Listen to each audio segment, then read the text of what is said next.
ABC2News.com alongside this guy. Yeah. Glenn Clark usually joins us by Skype. Today he is in studio. Had to make a call to the bullpen, walked out. It's always okay except for the part where I have to put on pants. You know, and I appreciate you. And they're pressed pants on top of that. And that's all the better. Yeah. But yeah, I walk out of the dugout to the bullpen. There I am. And there he is coming in for us. Not the best of circumstances, though, you're with us today. Yeah. So before we get to Of course you're going to lead off with this. Of course you're going to lead off with this guy.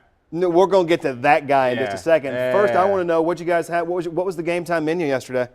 So yesterday, it's funny, we talked about this last Monday with Glenn Eunice. Go to the tape on this. We went all fall. Yeah, this is the quintessential fall meal is, of course, grilled cheese and tomato soup. Now, here's the issue that you have, right? And I thought about this again last night. I think I referenced this even when we were talking about it last Monday. Did you serve it in a pumpkin? No, we didn't go that. That's for chili. You do God. chili in the pumpkin bowl. Now, come Is on. it a real pumpkin? Yeah, it's a real pumpkin. Carved. It's really good. You wouldn't know. You're not high class like I am. So this is the problem with the tomato soup, right? You dip the grilled cheese in the tomato soup, and it's glorious, right? Like, it's an amazing moment. Then you finish the grilled cheese, and you still have, like, I don't know, a half a cup of tomato soup sitting there. You go to Saltines. See, I just feel like you say to yourself, I don't really want this anymore. Like, I just don't, I'm ready to just away? go dump it down the, because tomato soup by itself is just fine and nothing more than fine. It's like V8. Yeah, it's a lot like V8. It's just a V8. Yeah, you're but like, by God, you take that celery stalk. Right. And just a little bit of that. All of a sudden, you got, now you're you got a working party. with something. Correct. You're working with something. But you just have a V8 on your own. You're like, I didn't pass. I'll just, anything else. You know, one of the great things about it yesterday was by the end of the game, Ravens in Cincinnati, a lot of people may have wanted to add a little something to that V8. Oh, when I had it was a bad one. It was a bad one. Look, as usual, and I know this from having done plenty of Monday morning radio shows in my life, I understand everybody's whining and complaining about the offensive pass interference calling Steve Smith, but as you and I discussed before the show today... In our prep, of course. Yeah, look, I'd love to sit here and be Mr. Baltimore Homer, but my reputation is I call it like it is. That was a good call, and... he pushed off. What's the criteria of offensive pass interference? You've been doing this for years. What's the criteria? You extend your arms. Done. And you're going to get flagged. You're Done. going to get flagged Make if you contact, extend your arms. and you close the hands around the jersey. Correct. And that's exactly what Steve Smith did. And look, do you have to make the call? Could the officials have said, all right, look, the ball was misplayed? They could have said whatever they wanted to, but it doesn't make it a bad call. It was the right call. It was the correct call. Steve Smith pushed off. How long have you been doing sports? Oh, a decade? Decade? Yeah. Lynette, how long have you been doing sports? About a decade. About a decade? Yeah. Walk in this morning, Lynette Charles, what's the first thing she says to me? What'd you say, Lynette? You got to play the ball. You can't play the man like that. See, this is, look, she's right about one thing. It was a terribly misplayed ball. He got bailed out for awful coverage, but Steve Smith had no need to push him off. There was no need. Now this was catch the ball. This was Calvin Johnson, our own Megatron here at ABC2. Right. His explanation, he didn't have to do it. Correct. There was no point. Correct. And he had no idea. He did not realize that his man had overrun. The defender overran him. The momentum of the defender took him past the coverage. Absolutely. If he stops, turns, he catches the ball. Now, he might not score though.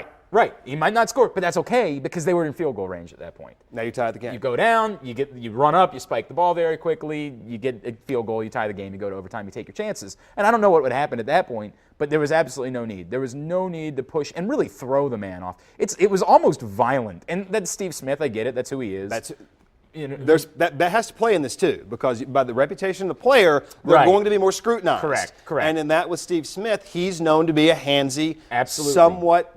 I'm not going to use the word dirty.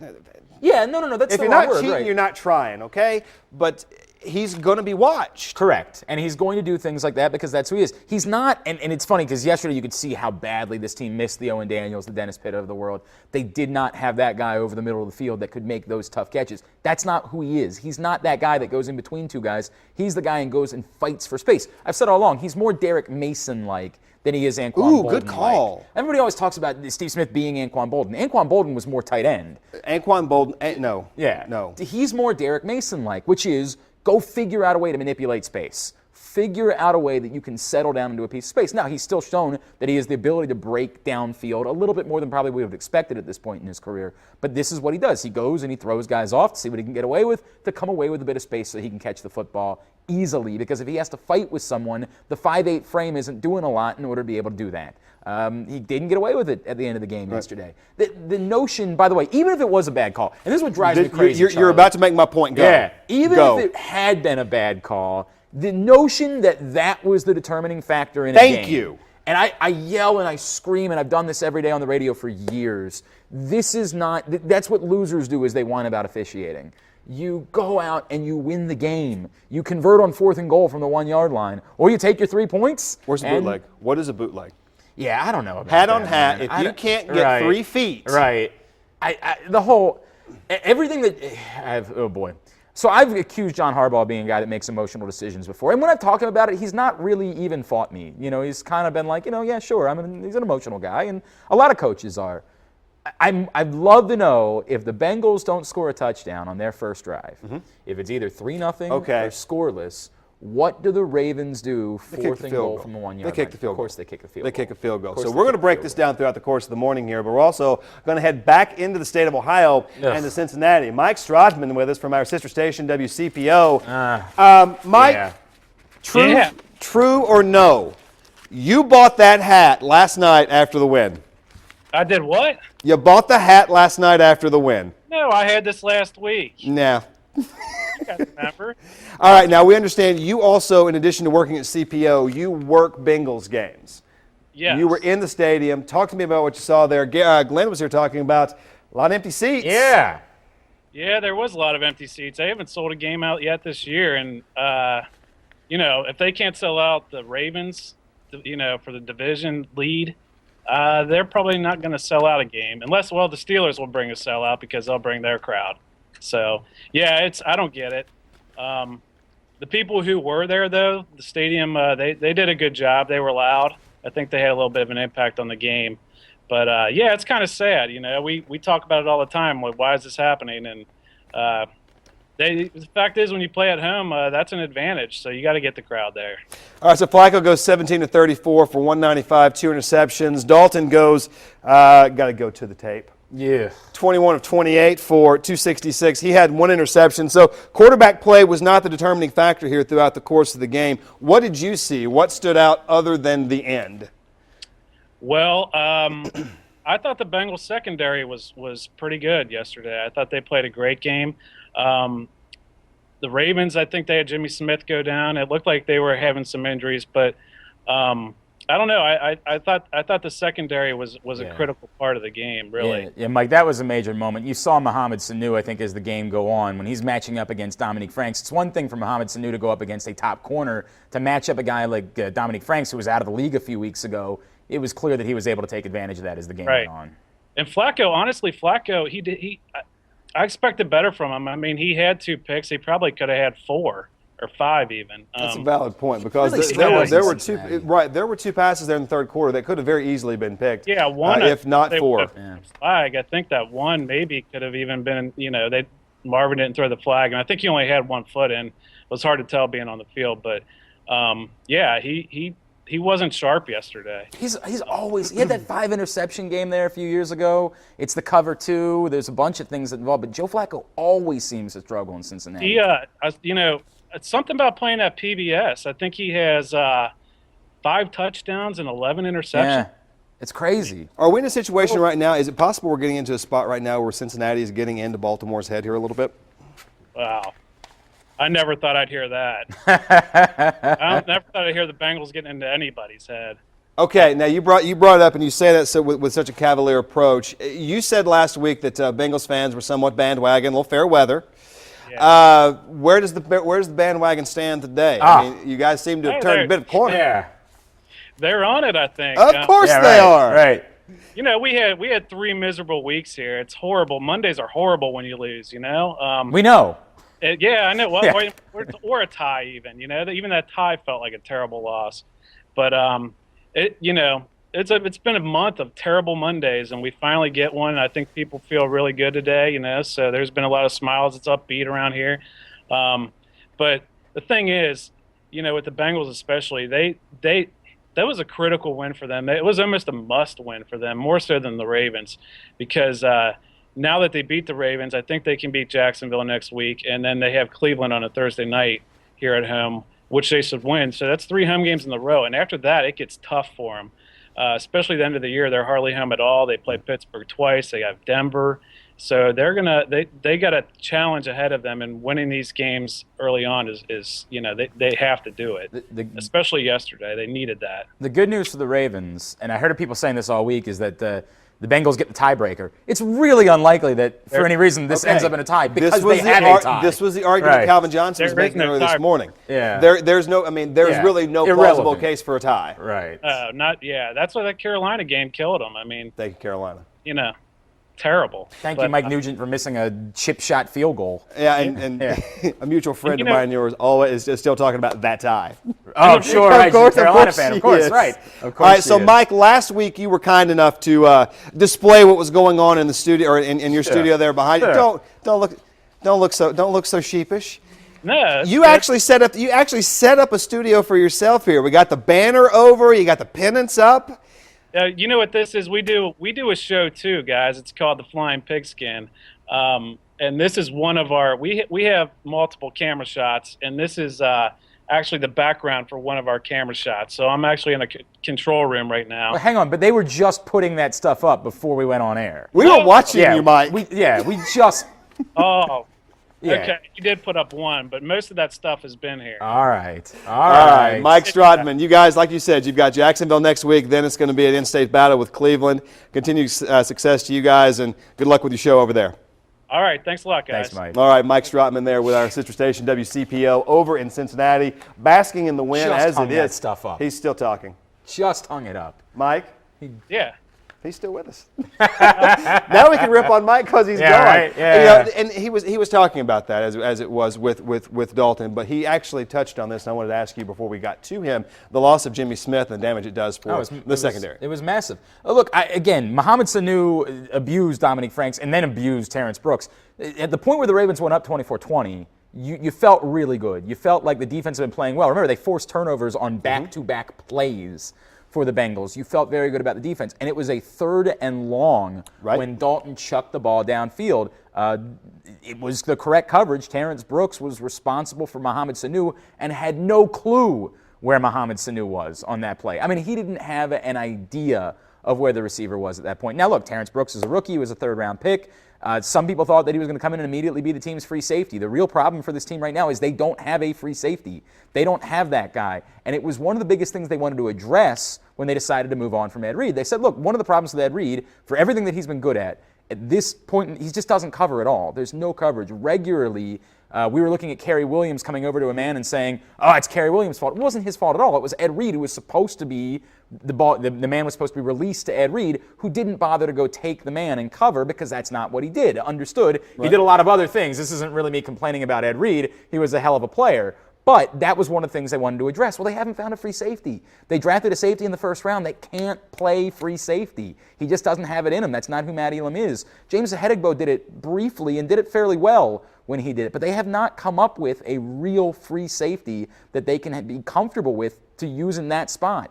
And that, I don't know if it's the Bengals realizing it and saying we're going to take a chance here. All right. I don't know exactly what happened there, but they have to figure out someone that can play that position, where they have to stick another corner into that spot. I don't know. When you're banged up at corner, it makes it way more difficult to do. All right, so let's go crystal ball here, because they've got 1 week to get ready, correct some of these issues they're facing right now. You know, and that not only do you have Pittsburgh at Pittsburgh, and they just you've got Pittsburgh right. in prime time on Sunday night. Coming up in the Roethlisberger doing something no one's ever done in NFL history, going 40 for 49 for 5+ and 6 scores. It's concerning, and it's concerning because you don't know right now the status of guys like Jimmy Smith. Look, if you know that Jimmy Smith's on the field, you feel a lot different. That's how good he's been. I don't know how people are missing how good Jimmy Smith's been now for 2 years. This didn't just come along. Mm-hmm. Jimmy Smith was this guy a year ago. The problem is with corners, for whatever reason, we tend to only give them the credit they deserve when they're coming away with a bunch of interceptions, and you miss, which is what is going on in Seattle when they do their job. Right, when they're just, you can't throw that way. And that's what it's become with Jimmy Smith. Nobody's taking chances against him because he's always in good coverage, because he marks top receivers, he takes those guys out of games, and it's a different game if he's on the field. If he's not on the field, anything that involves more Dominique Franks. And with all due respect to Ladarius Webb, who's been a good player. Look, it's one thing to say Ladarius Webb isn't the guy And now injured. that he was. He's been through injuries. But the bigger picture is we really lost track of what he was 3 years ago. 3 years ago, he was a great slot corner. He was a really solid nickel corner. He was a guy that could cover the Wes Welkers of the world. He's not a guy that was ever getting one-on-one matchups against the likes of Antonio Brown or the one-on-one matchups against an A.J. Green who didn't play yesterday. That's not who he is. That's not his game, even when he was at his best.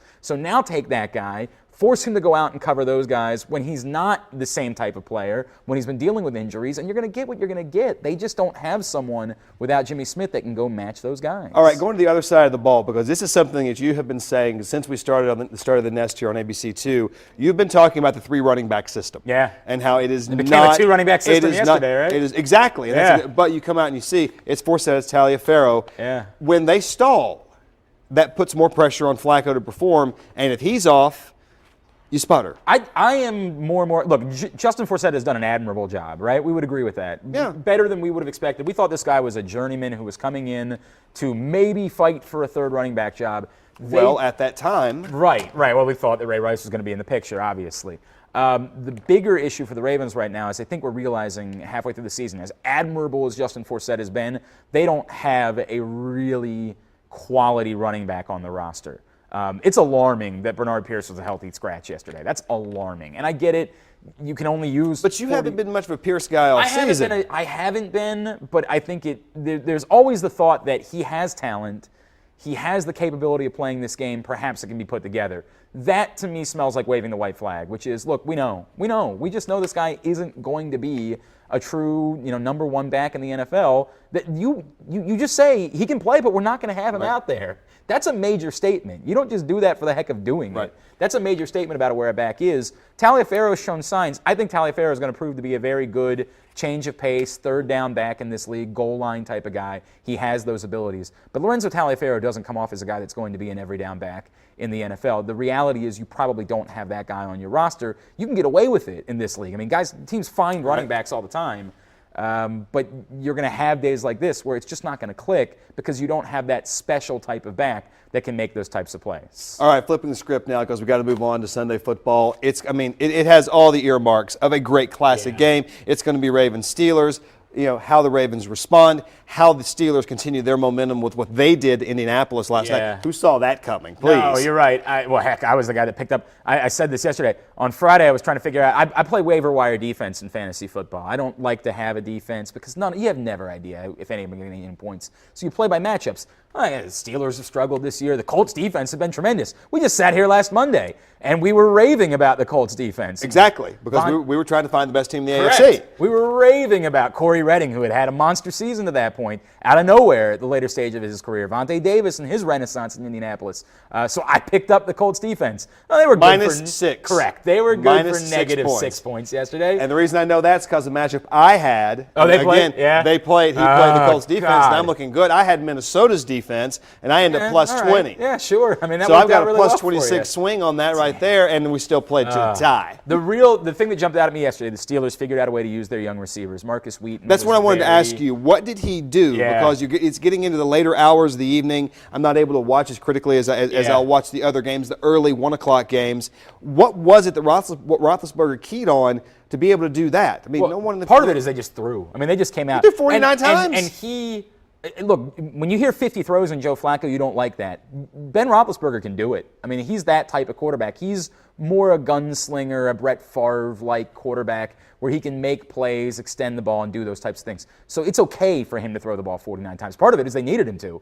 Indianapolis came back a few times. Dante Moncrief made some nice plays in the second half to get them back in the game, and they had to keep throwing the ball. But they were willing to throw, and they used the young receivers. Marcus Wheaton, Martavius Bryant, 2 talented young receivers that people have been high on going into the season that weren't really involved at all for the first few weeks. I mean, they were non-factors for the first 5 or 6 weeks of the season. Both come alive yesterday, both make plays, and now this looks like a very dangerous team that the Ravens have to face a week All from right, now. so you're talking about the weaknesses that exist right now in the Ravens secondary, also question marks on the other side of the ball.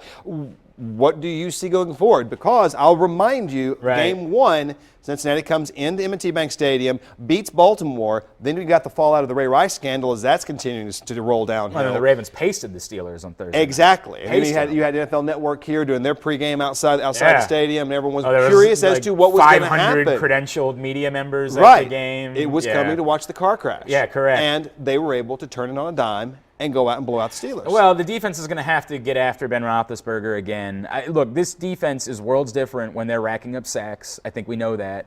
And they did not punish Andy Dalton yesterday the way that you would have liked to have seen, given how they had played coming in. Given what Pernell McPhee, Terrell Suggs, Elvis Duberville were doing in the weeks leading up to it, albeit against NFC South teams that weren't particularly good, but given what they were doing, you would have liked to have seen that continue yesterday against Andy Dalton. They need that. They're going to have to punish Ben Roethlisberger next week in order to beat the Steelers. There's no quick answer for why it didn't happen. It could have been that they weren't quite as aggressive as the game went on because of their fear in the secondary. You fear that Andy Dalton just makes quick throws, and you don't have corners that can match up with those receivers. It's not as if the receivers you were facing yesterday were world beaters. Again, Mohamed Sanu's a guy you should be able to handle. There. Greg Little was making plays yesterday. Most people probably didn't realize that Greg Little was still in the NFL when he was making plays yesterday, you know?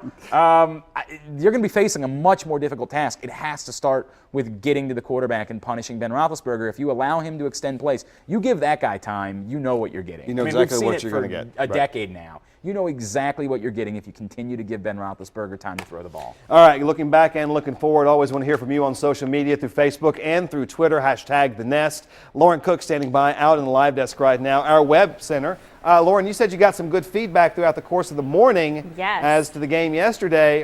Is anyone even saying anything? How can it be good feedback? Yeah. Is anyone saying anything at all about the Pittsburgh game yet?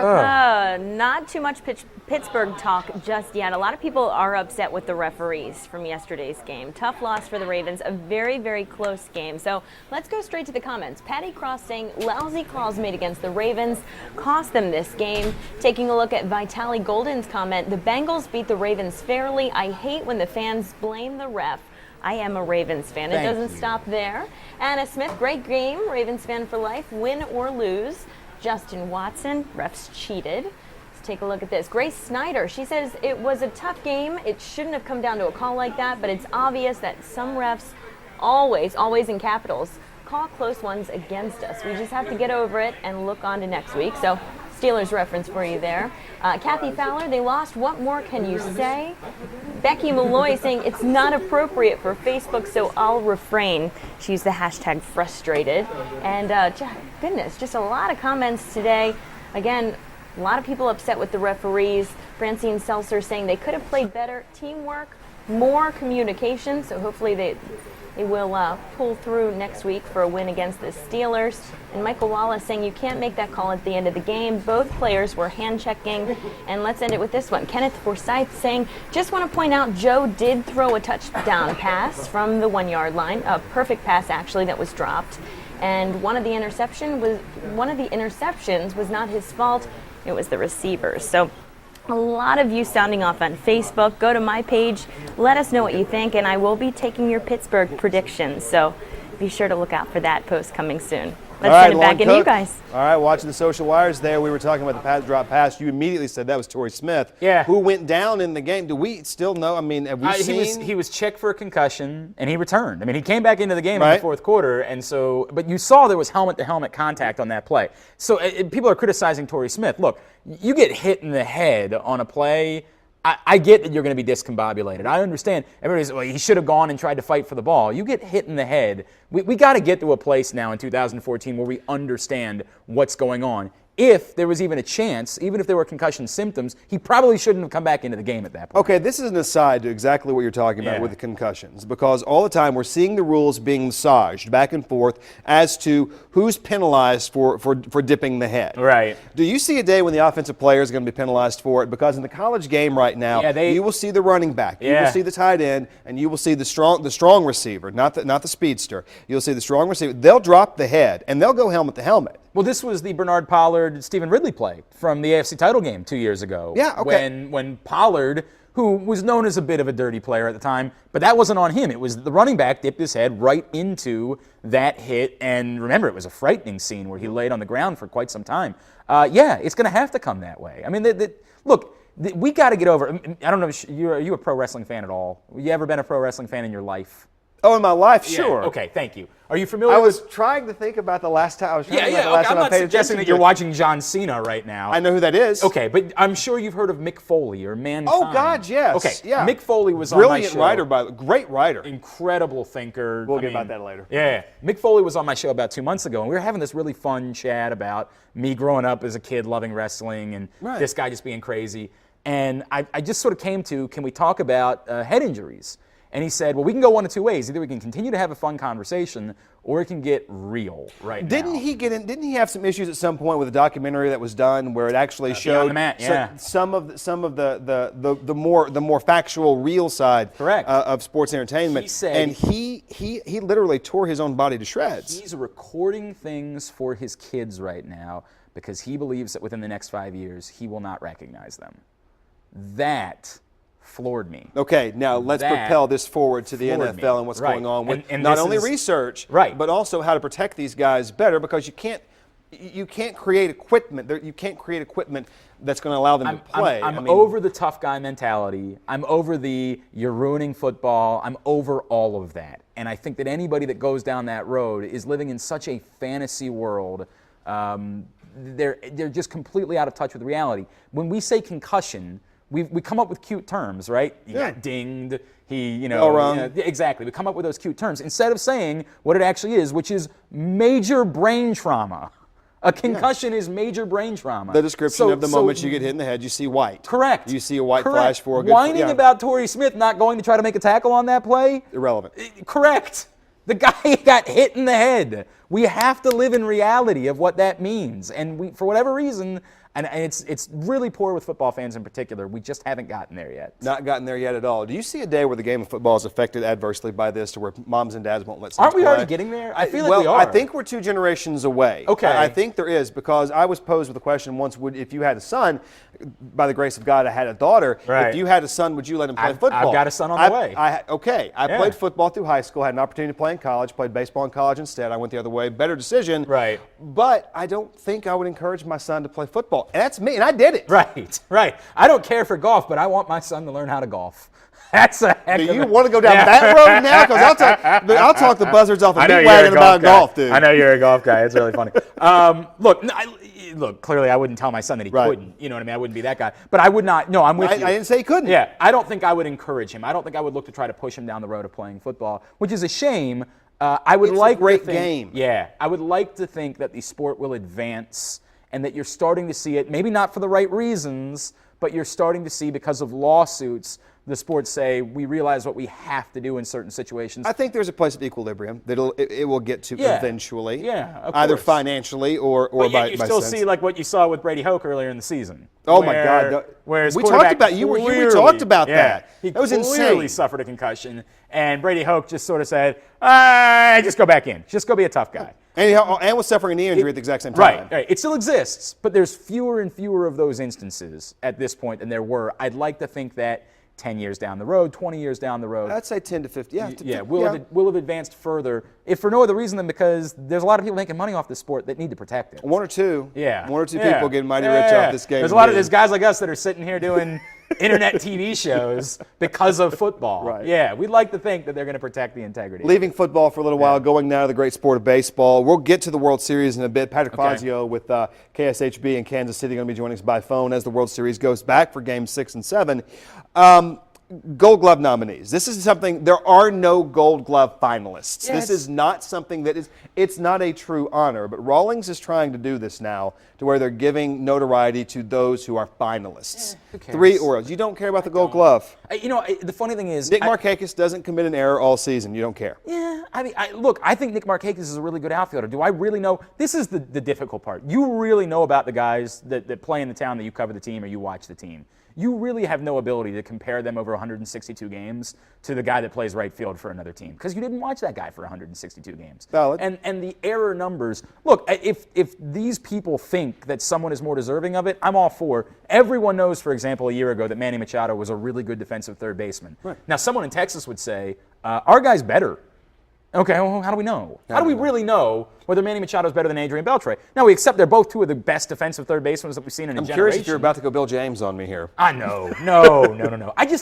I'm over we think we know everything and we have some metric that can prove that we know everything. But you quantify it by awards. Right, and that's where fine, we are. but accept it for what it is. I mean, there's a lot of guys Okay, that won. well, okay, by that same tons of rationale- players have won Gold Gloves on reputation alone for years because the year before it's like the Pro Bowl in football. How many guys get to the Pro Bowl because they were in the year before that?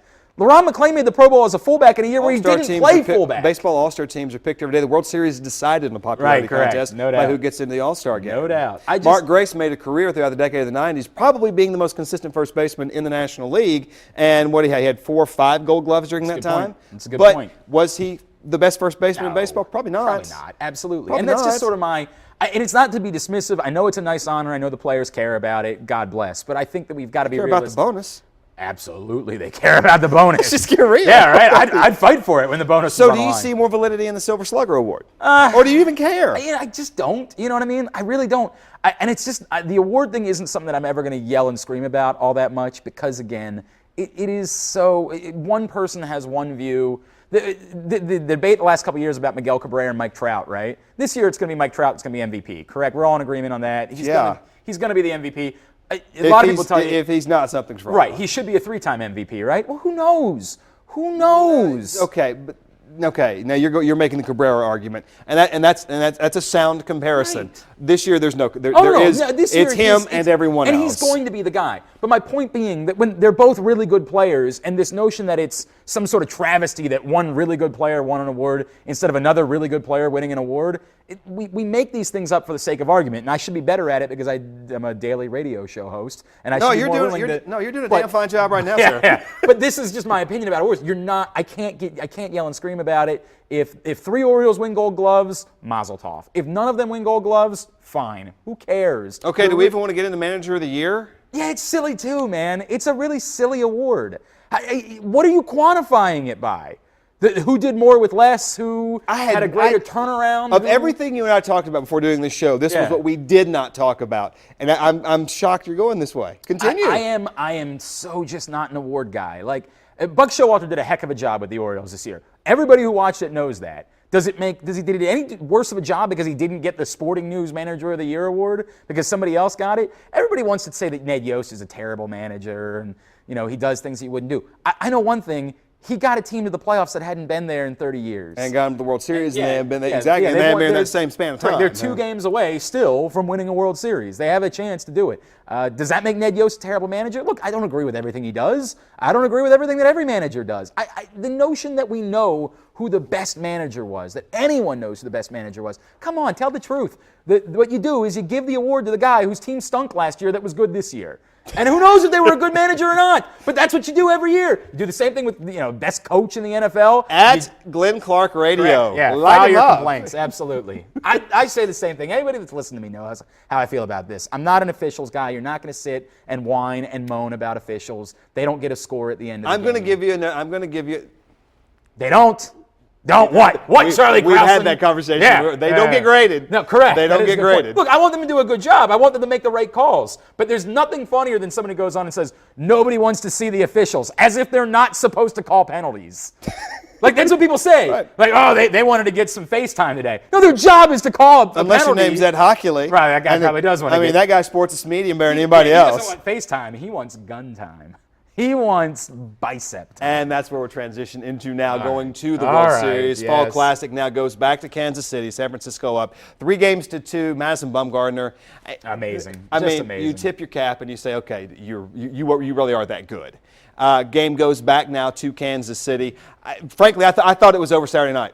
When the Royals had that 4-run third inning where they did exactly to San Francisco what they did to Baltimore in the ALCS. I was watching. I'll tell you about that a little bit later. I'm watching the game, and I said, that's it. Yeah. This is what they've done. And Lo and behold, I go to bed because we got the Coleman run, and I get the next morning, San Francisco. What happened, right? What happened? Yeah. Because the first thing you do, you grab your iPhone, you roll over, you check your scores, because we're that dumb, and you see it's 11-4, and you're like, what just happened? Well, That's not script. We'll say this, and it's funny because Buster Posey's been healthy now for 5 years, and he's on the cusp of winning a third. Yeah. He's been healthy for 4. He missed the one season. Oh, yeah, the He's been leg deal. Healthy for 4 seasons, and he's on the cusp of winning his 3rd World Series in those 4 seasons. They have players that just inexplicably are okay, are pretty good during the regular season, and are absurd in how big they come up. Pablo Sandoval is. You'll never understand it. I was joking with He does not look like there's nothing about him that is a major really league funny. ball player. Yeah, your colleague Jamie Costello and I were joking about this last week. I'll watch a game with my wife, and my wife will look at me and say, "How is that guy good at baseball?" And I'll try to explain it, and I can never really come up with an answer. It's a skill set. Yeah, it's a skill set. He is a ball player. He is a ball player. I remember this argument many, many years ago. We're going to get to Patrick Fazio here in just 1 second. I'm going to make this point, and then we'll go there. Yeah. You do not have to be a great athlete to be a great baseball player. It's Prince because, Fielder, you know, right. yeah. You know that guy Babe Ruth. Right. I mean, yeah. you know, you do not have to be the statuesque Barry Bonds, Yeah. pre-steroids and post-steroids. Yeah, I said it. Sure. And to be that guy. It's awfully There's nothing- controversial. Did you suggest Barry Bonds use steroids? Yeah. You had the quintessential Bill, the 5-tool player, and all the nonsense we hear all our lives. Yeah. But a great baseball player is not always a great athlete. No, it's a great point. And look, I don't want to disparage these guys. Prince Fielder, He's looks really like good. Yeah, he's a way better athlete than I am. I know that much. He can do something Yeah. 1% of 1% of the population Pablo can do. Sandoval looks like that. I know he would probably beat me if we ran the John 40. Kruk. John Kruk is Yeah. talking to the Phillies I don't think AAA he ball would beat me club in the 40. mid-90s. Yeah, I don't think he would. You clock him with a sundial. Right. You sit there and you say, he's talking to the AAA ball club for the Phillies back in the mid-90s when they made that run, losing to Toronto in the World Series in '93. And he goes through it. He's talking to these guys in the minor league baseball about hard work, discipline, perseverance, Right. and all this stuff. And, quote, John Kruk, not me, looks at them all, drops a bat and says, guys, to hell with it. You hit 300, you're going to get to the show. And he left. That's what he did, and that's John Kruk. That's a great point. It's a great point. Go eat your cheeseburgers as long as you can make contact. Or if you weight box your fried chicken. Patrick Correct. Fazio with us right now from KSHB. We're talking baseball right now, Patrick. You guys are getting ready for the return, Game 6 and hopefully Game 7. What's the mood there in KC? You know, I think people are disappointed that we didn't win 2 out there, but I think everyone pretty much assumed we were going to lose last night to Bumgarner. I mean, how do you beat that guy, right? But the thing I think is not getting a lot of attention is Shields only gave up 2 runs. And if you would have told me Shields is only going to give up 2 runs through, 6 innings or so, I think they would have taken that. So it's just unfortunate, the offense couldn't get going last night. And then Saturday, I thought, Saturday they were going to win. I was hoping, they just lose to Bumgarner Game 1 and Game 5 and come back with a 3-2 lead. But Saturday, as you guys mentioned, was looking promising. And then I'm not sure what happened in that game. I know the Giants, they just kept hitting the ball and putting it in places that our guys weren't. So, the mood is, it's basically, hey, we got 2 games here at home. Let's see what we can do.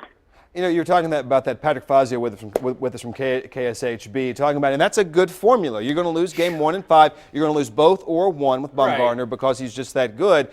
I'd not known about the Shield stat for you right there. It seemed to me Saturday night things changed because script went to Kansas City, as it did for the first 5 innings, and then after that, again, admittedly, did not see the end of the game, did not see the blowout that followed, but something changed. Patrick, let me ask you this. Was there fallout at all? Are there the Monday morning quarterbacks that are wondering if Ned Yost should have tried to turn James Shields around to avoid the matchup with Bumgarner? To almost say in Game 5, look, we'll burn Vargas in Game 5, assuming that Madison Bumgarner is going to beat us. Let's throw James Shields in Game 4 on short rest to try to take advantage of that. Or had he pitched so poorly in Game 1 that the folks in Kansas City just didn't really want to see much of James Shields? Yeah, honestly, I think people, the way he pitched in Game 1 in the World Series plus Game 1 in the ALCS against you guys, against the Orioles, I think people were just assuming, hey, Shields versus Bumgarner, fine, we'll take our loss because we just didn't think Shields had much left in the tank. But, man, he came out looking pretty good last night.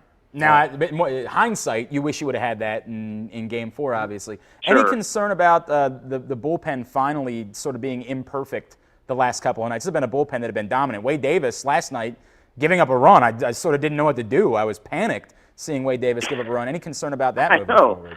It's been this losing stuff is tough. I didn't know how bad you guys had it until we got to the World Series. really just- did he really Thanks a lot. Did you Thanks really a just lot do for that? Wow. I thought we were What did you friends. I had send no this- idea. what I did had you no send idea him how in this tough bet? this was. Yeah, we're going to get to that in a Until second. now, we hadn't lost in 29 years in the playoffs, so we had no idea how tough that is. Right. Okay, now he's backpedaling. All right. Well, he Patrick actually Fazio, makes future a in fair politics. point. There you Yeah, go. He makes a fair point about that, however. I mean, that's actually true. If you haven't been there, you don't know how to It's lose. like the York College football team, undefeated. They've never lost. That's right. That's right. No, I think that it was a little bit of a surprise at the bullpen. I mean, our good relievers, we didn't really pitch. Davis or Holland didn't pitch Game 4, so I think that was just a chance for like Finnegan and some of the other guys to get some experience once it turned into a blowout Saturday. And then, last night we gave up those last couple of runs in the ninth or the eighth rather. But it's just I think people still like their chances. We're going to have Ventura going tomorrow, it looks like, and then we've got Jeremy Guthrie on. Oh my, you're right. Game 7 You would have a would be Guthrie match. Jeremy Guthrie, cast off by the Baltimore Orioles, unwanted Yes.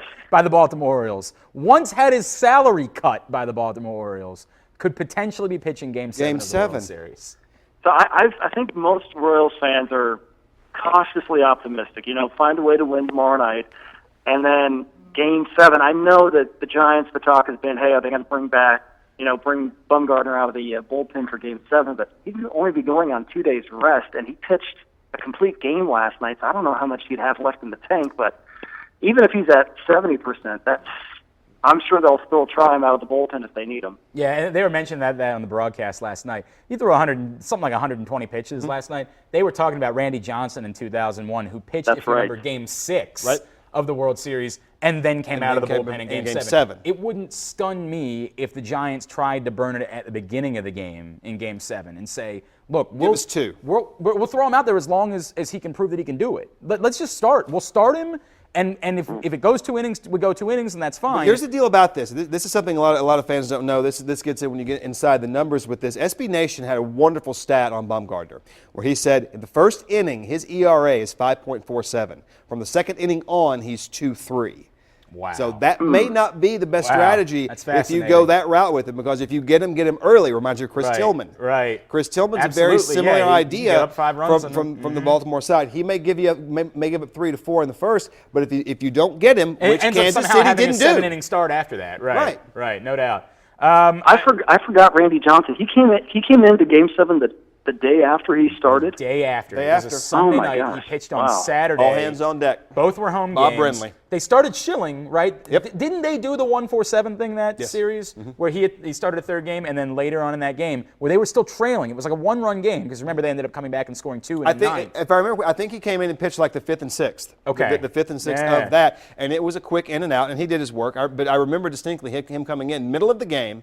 And it was still a 1-run game. And your argument is just, who cares? Who cares how many pitches It's all you throw? hands on deck. There is no game tomorrow. Throw as many Right. pitches as you want. We've got nothing to save you for at this point. And if, by the way, we throw your arm off, you got 6 months to grow it back. You got some time. You're only a multi-million-dollar investment. Right, yeah. You're a commodity. You're not a man. No, I mean, I would not be surprised at all for them to use Bumgarner. That wouldn't surprise First of me all, at all. the series has got to get to the 7th game. I mean, we got to get to There's this some point. work to be done. But if they Right. did, it wouldn't surprise me at all for them to just say, look, the guy has been unhittable. We will get as much out of him as we possibly can. And if this guy can give us 5 innings somehow, we'll let him pitch 5 innings because we have nothing to save him for. And if he's got to put his arm in ice for the next, 7,000 hours. Until February. Yeah, correct. He can do that. We got nothing else. He can sit on a couch in ice. We don't care because we'll have won the World Series. Well, no matter what happens, I really hope that there's some way we could get Jason Vargas to pinch hit and just see him try to walk again on ball 3. Nothing That was wasn't better bad. than to see his face. That wasn't bad at all. I've heard a lot of people say that Yost got it wrong with how he used Butler in the 3 games in San Francisco. That there should have been more Billy Butler. That even if that means he's got to play first base somehow. I don't know because how can you say I don't know that? because you know what? I know people talk about that here too, and I just think he went defensive with his his lineup with putting Kane in right and Dyson in center. I think he had to keep you got to keep Hosmer at first with his defensive glove, and I don't know. It's tough because it's like what do? You just put Butler in once a game to pinch hit, and that's what we ended up doing. I just don't think. I don't know. I don't know what else he could have done. If you take Hosmer out, then you're just going to pinch hit him or bring him in late for defensive reasons. I don't know. It's a tough call. That's National League ball versus American League ball, and that's the decision. It's you're why gonna that have whole to thing make. is so goofy. Don't get me started. We could be. Are here we for gonna another do this 3 too? hours. Don't do. Angry young do man. 3 hours on the absurdity of how baseball just has different rules depending on where you play. They play a different sport. Angry young man. All right, I'm sorry. I love Patrick, you don't deserve it. All right, Pat, you don't deserve it, Patrick. What you do deserve is us to make good on the bet we made with you during the ALCS. I want to let you know we're reaching out to a reputable crab cake place here in Baltimore. We're going to get those out to you as quickly as possible. As you may recall here on the Nest, the bet was barbecue versus crab cakes, and Glad to we hear lost. that. Yeah, in I'm 4 glad games. you found a reputable place because I don't want any irreputable Right. type of. It's a big problem Now- with barbecue. now in we're Kansas getting City. demands. Right, it's Now- irreputable barbecue, right? Well, We here's have- the thing: you have to get into the idea of the seafood aspect of things versus barbecue. Barbecue is like titanium; it works. You as a foodie Yeah, should know this. that's actually a good point. If you get dicey with your crab cakes, The mercury levels are a little off. things something- can get off a little bit. Correct. Well, You know, I we wanna want to hear send you that. something with actual crab meat in it. Like that's something that we want to, unlike what they probably serve in Kansas City. If you go to a seafood restaurant, they say they have a crab Run cake. down to the corner There's store. Almost no doubt there is no crab in that. Is it called crab-like meat? Right, exactly. Exactly. I've been to Synthetic. Baltimore. You guys have great crab cakes. So No I'm doubt. excited. We do. You're going We to do. send that overnight, right? It's not going to be like, Oh, we're going to take care of medium it. ale or next day, Demands. next week shipping. Charlie, you made the bet. This wasn't me, man. I don't know if I made this bet or if executive producer Calvin Johnson made this bet, but whatever it So is, blame Megatron. I'm the one feeling it right now. Calvin says you made it. Did I? He threw it right back on you, pal. I guess Calvin took care of Detroit and I took care of Kansas City. Just Patrick, as expense always, report it. best of luck to you guys in Game 6 and 7, and maybe we'll be thank talking you. to you next week. Sounds good, guys. All right, have a great day. That's Patrick Fazio from KSHB here, our sister station in Kansas City. Game 6 and 7 going back. This was a conversation we had right before you arrived here at ABC2, using Bumgardner if needed in Game 7. I had forgotten about the Randy Johnson case in 2001, which is exactly what Brentley did against the Yankees at don't that care. point. It doesn't matter. Don't care. If you can get 30 Right. pitches out of the best pitcher in the game, right, still throwing in the game right now, you do it. Yeah, absolutely. Oh, I think they use Bumgarner. And again, I think the scenario is the more interesting call. How do they use Bumgarner? I guess it would be Hudson that would be set up to start Game 7 for them, right? Peavy starts Game 6, Hudson Game 7. Peavy will be Game 7. Peavy will be 6. Hudson will be 7. So Right. you will have a Game 7 Tim Hudson versus Jeremy Guthrie. Boy, isn't that nuts? Isn't that nuts? Neither guy had pitched in a World Series before this year. I mean, that's crazy. Hudson came up through the Billy Bean Moneyball Right, era, early absolutely. 2000s, got sold off for parts later, just like everyone else did. It was a reclamation project at this point in his career. I mean, it was just a guy that you take a chance on, and it's worked had really to well. relearn how to pitch. Really? Because his absolutely. game changed. This was about 5 years ago. He had to relearn how to pitch because he lost so much. I mean, a major league pitcher loses 5 miles an hour in his fastball. He's not the same pitcher. But I think you assume Tim Hudson's a 5-6 inning top pitcher, and I think that given how the Giants bullpen has Put struggled, you this way, he better be. right? No, but I think the scenario that I presented, where you just start Bumgarner and say, give me as much as you can, and then we'll go. I think I'm going to make my argument the opposite way. Flip it. You assume Flip that it. Hudson can give you 5 to 6 innings. 5. At that point, 5. they don't have what Kansas City's had, which is the group of Finnegan, Herrera, Wade Davis that have been able to translate to the ninth. They've thrown out Hunter Strickland and watched the ball fly out of the ballpark with regularity, and then watch him make a fool of himself as he yells at Salvador Perez looking like a clown. That's what they've had in their bullpen. So I think they're set up better to say, you know what, as soon as Hudson's done, and it's a quick trigger, obviously, in Game 7. Look, if he puts a couple runners on. But it's across the board. I mean, Right, you keep right. making the argument there is no 'Cause tomorrow. everyone is available. Buddy, the hook is short and it is unforgiving. Yeah, Yordano Ventura throws a good game in Game 6. He's available in Game 7 for Kansas City. All you need is 30 pitches. Which is kind of why playoff baseball is great. We know we Okay, haven't let's had. remove this for a second because this was another thing that you talk about from time to time. Yeah. The quality of the baseball. Yeah. Because if you go back to up until whenever the blowout happened Saturday night. Right. I mean, that was the first time a game got away from one of these teams. Well, Game 1. That's true. Game That's one. true. And then you follow with a 7-2 game, too. But game 2 for a 7-2 game, remember, that wasn't until the later innings where the Royals exploded. It wasn't a game that was over in the third inning and you're looking for, do I go DVR Modern Family now? You know what I mean? Like that wasn't, see, I went to an ABC show. I almost We didn't, appreciate that. But you could have gone Dancing with the Stars. Oh, is that the big one? I don't watch the dancing. I can't do that. Well, I can't. you're a I'm foodie. sorry. I don't know what you do. I'm sorry. I can't. You walk around your house, you don't have any pants on, you're shaving your head. I don't know what you do. You know exactly. You just explained all of it right there. I do watch Modern Family, for the record. I do. I watch The Walking Dead. This is really weird. I don't. I really don't. with you? Yeah, I know. And actually, the funny part is, you know what happens? You get to watch all the bad stuff before you have the kid. No, this is what happened. This is my life. I watch terrible sitcoms. If I wasn't doing this, I'd be a comedy writer. And so I watch terrible sitcoms. Now, I don't think Modern Family is a terrible sitcom. I actually think that's a brilliant sitcom. But, like... You watch Scrubs. Yeah. I love Scrubs. Yeah, I watch Scrubs. To watch John C. McGinley go off on a scripted rant was wonderful. Yep, correct. I do. I'm not going to say the name of this show because it's not an ABC show, and I support ABC too. Well, wait a second. No, I dropped Scrubs, which ended but up Scrubs on ABC. was owned by ABC, so I'm in the good. Right, absolutely. Also, the general manager I watch all of those. Everything that you're about to reference, I watch all of them, and they're terrible, and I shouldn't be proud of it, but I watch them. That's my cross to bear. Oh, the other thing is, I cannot get in on the tail end of something.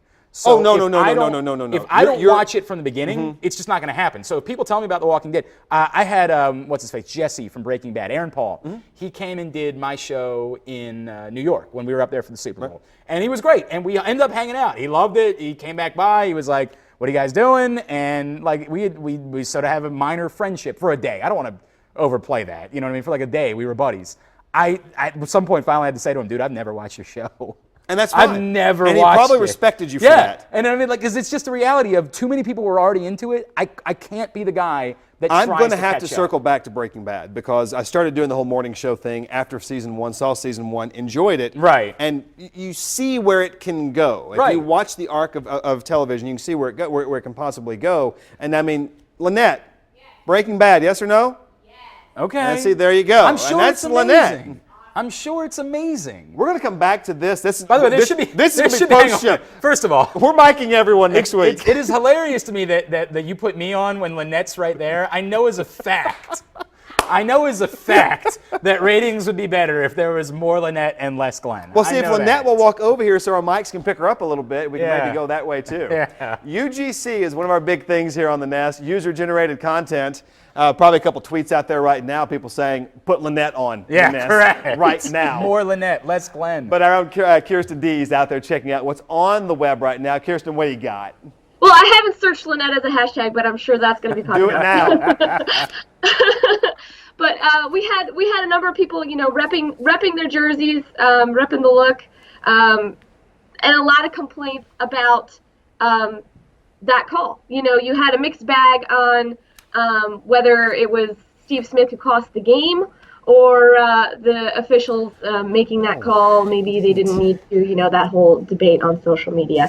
But people were sharing their photos, repping their game day gear. If you have thoughts from the game, photos from the game, don't hesitate to tweet us. Look at all those empty seats. Look at all those empty seats in that stadium. That's the entire upper. Look at that. Go back down. Go back down. Not him? Yeah, right there. Look at how many empty seats there are. Hey, Mike Stratton said they haven't had a sellout. That's insane. Yeah. They won the division a year ago. Like, do the fans there realize that? They won the AFC North last year. Oh, God. It's a move. And the funny thing is, I'm not normally the type to complain about attendance. If you really want empty seats. Yeah. Look at the empty seats. Well, yeah, that probably wasn't. I'm going to guess. That's an entirely different thing, though. Yeah. Wow, no one showed up for the game. No one showed Not up a single for the game. person attended the game in Cincinnati. That's got to be a record. That's got to be a record. Kirsten, you keep going. We'll keep doing it, hon. It's only going to get worse. Let's talk about empty seats. Oh, God. All right, Kirsten Dyes is scouring the web right now. Some photos and your content, what you saw there. And that right there, I mean. Yeah, that's staggering. Hashtag no one came. Right. We played a game for no one. That's really bizarre. Look, you know what's funny, though? I really am. As you learn more about who I am as a broadcaster, I also don't complain about when somebody says, well, there were only 12,000 people at the Orioles game last night. nobody's giving away tickets. You know what I No. mean? Like in defense of the Cincinnati fans, those tickets in the upper deck of the end zone. Oh my God, yeah, go. They're still probably $75 for least. that game. You know At what I least. mean? Like they're still probably $75. Yeah. I get it. Nobody's giving away the tickets, and I am very realistic about the fact that people don't just have a boatload of money to spend whenever they want. It's surprising that there were so many empty seats at the game yesterday. Like, I'm surprised by it, Right. but I'm not really coming down on Cincinnati fans or suggesting that that means they're bad fans, because again, So you're really not doing what you're doing. I know. This is an illusion. I'm having fun with it, but in reality, now the real Glenn Clark is talking.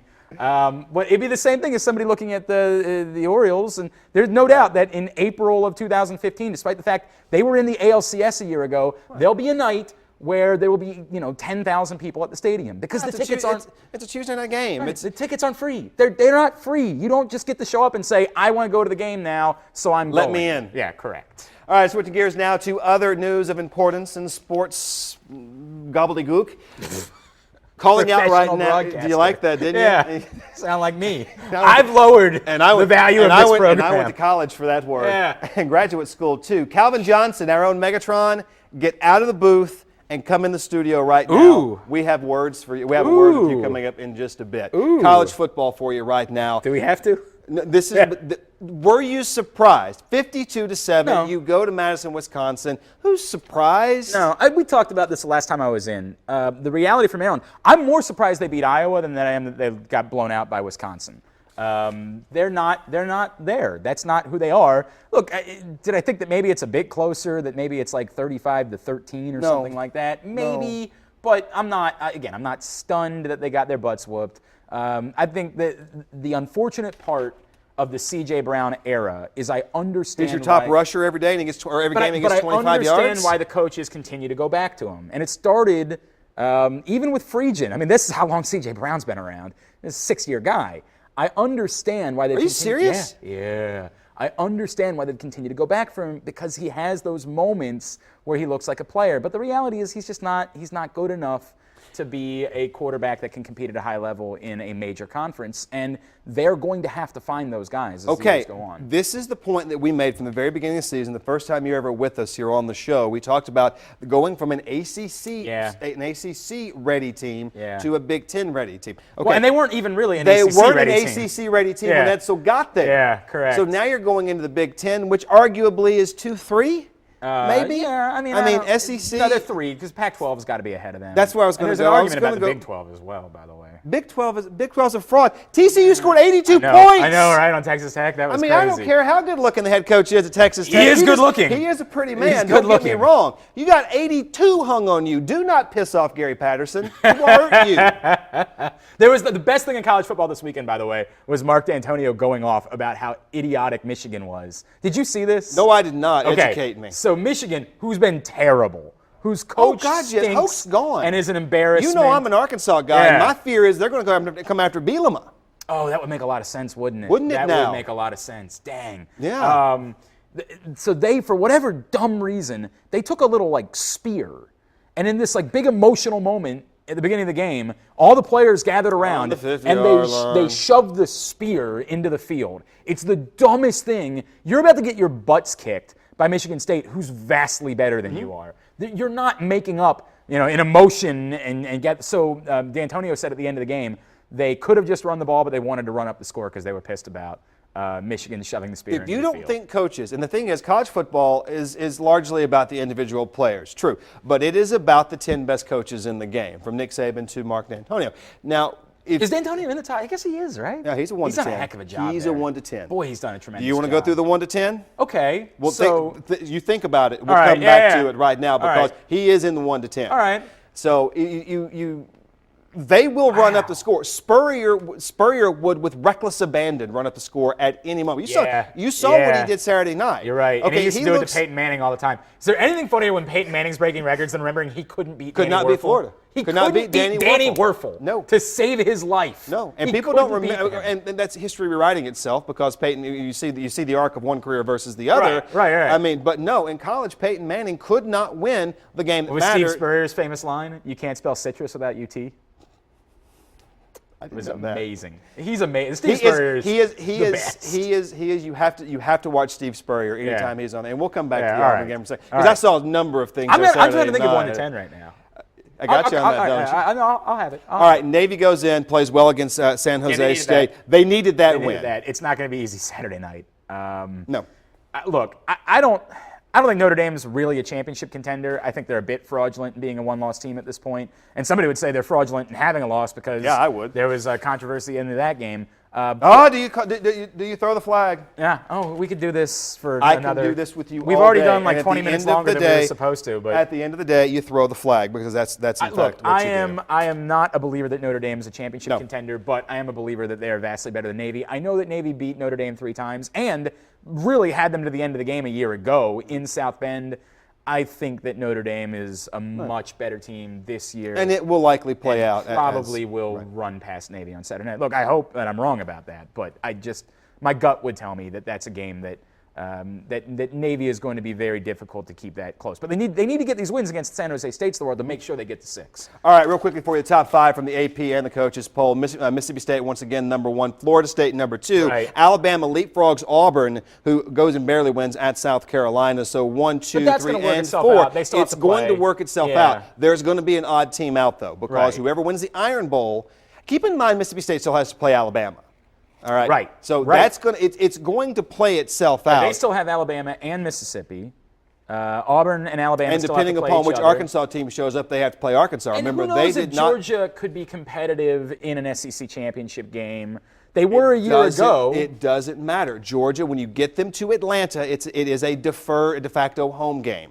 Yeah, it's a great And point. so they That's are a great playing point. in Atlanta, and so they do play better in front of a predominantly home crowd. I know they do 40 and 40. I get that. But it is still a Georgia-friendly crowd. You're only an hour and a half away from Athens. It's not like you're hopping on a plane. Well, Florida State's in, right? We're in agreement of that. Florida State's, yes. they're in the playoffs. Yes. They had their one game that was going to be difficult against Notre Dame. There's nothing else in their schedule that you Do think. you see 2 SEC teams getting in? I think 2 SEC teams have to get in. I think they have to. Now, Oregon, Michigan State being or Notre Dame. I think that's where you're at. Look, there's an argument, and I know that you just were disparaging the Big 12 a minute ago. There's an argument at TCU. If you look at their quality of wins, there's an All you argument. had to do is beat Baylor. Right. Argument's over. That's a great you point. beat Baylor. Then you don't have to worry about We any don't of have to this. worry about any of this. But they don't have to play a conference title game. And is the other thing. I'm a big Patterson guy. Yeah? I do like him. He's done a heck I of a like job. him a There's lot. no doubt about that. All right, real quickly before we go right now, this is sort of a break from our sports segment here. You have got to hear this. Okay. Our own Megatron Calvin Johnson Oh. comes out on Twitter and on Facebook this weekend talking about the accomplishments of his son, his oldest son. You want to? Yeah, get into the shot. Get up here and sit down. Get up here and sit down. Here, we can all stand up to make it less uncomfortable, right? There we go. I was actually going to step Oh, no, outside the now our stage. head's on him. Tell me what happened with your son this weekend. Well, my son caught his first pass in youth football. To me, it Wow. was like the greatest catch in the history of football. I started the season off. I wanted him to be a superstar. Every dad does. His first year playing youth ball, so I wanted him to be a superstar, running back, a receiver. It's not all he did, though. And then little by little, I sort of lowered my expectations to just make a tackle. Just Right. don't fall on your Right, face. just get some playing time, yeah. Just make dad proud. So this weekend, I'm at the game, and he's actually having a great game. I didn't notice that he was actually playing offense also, and he caught his first pass. So I think we have that clip back. Dad didn't know. Here we go. Here we go. He's number 32. All right, break it down for us. We're going to actually, as this goes, we're going to re-rack it and do it again because Is it on? did you pick out those socks? No, I know what it's for. He's gonna run Come on. Run 5 yards down and out. QB does a great job of scrambling outside the pocket. Hits my son right there. Now, I will say. But are both teams wearing white? Yeah, they are. Did nobody talk to each other before But the? they have different color helmets, so they can be separated. But he actually did get a first down. It was 4th and 7. He got 5 yards. But I was so proud of him. I haven't stopped smiling since then. You haven't, and that's one of the things this morning when you were talking about that once again. You had to bring you out here to tell the story because there's nothing better than Tuck a your father. jersey in, son. But anyway. Act like you've been there before. Than a father doting on his kids, there and that we was go. just That too was very cool. proud of Really, really cool. Thanks, Joe. All right, Calvin, thank you All right. for that. You've been watching The Nest with us here. Glenn Clark Radio. Yeah, That's Glenn your Clark Twitter Radio. handle. He's Calvin Johnson. Are you Baltimore Megatron? Megatron. Forget Baltimore. I'm a little older than him, so I'm Megatron. He's Detroit's Megatron. I'm Megatron. No Baltimore, just Megatron. Very good. I've stolen his nickname from him. It's my nickname now. Really? Yeah, he has to come claim it back from me. He stole it from you. He stole it from me. I'm just Charlie. You've been watching The Nest. Yeah. We'll see you next Monday at 10.